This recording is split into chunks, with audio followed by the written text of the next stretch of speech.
ating clutch hub, sleeve. At dito, mauna yung ating washer na ito bago ang ating clutch housing. And next is itong ating malaking sleeve or collar. Huwag nyo po itong kalilimutan dahil magrarunning clutch ang inyong motor kapag wala po ito. At saka natin ilagay ang ating clutch housing. Pero huwag nyo kalilimutan, nalagyan nyo muna ito ng langis upang mag-lubricate ito. At ito na, clutch housing na yung ating isusunod. At dito, make sure na tama yung tapat ng gear nilang dalawa. At isunod ang kanyang thrust washer. At sunod na dyan ang ating clutch hub sleeve. And next is itong lock washer. Ito, pag ganyan.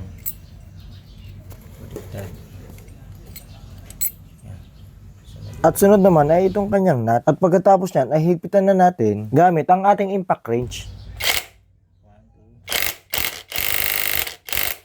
At dito, paluin natin ang flat screw ang kanyang lock washer upang mag-lock ito. At pagkatapos nito ay ikabit na natin ang kanyang clutch lining at ang kanyang clutch plate. Sundan nyo lang po yung procedure para hindi po kayo malito. Binabad ko na po ito sa langis bago ko po siya ikabit. Advisable po na ibabad muna sa langis bago natin siya ikabit sa ating clutch housing. Matalim.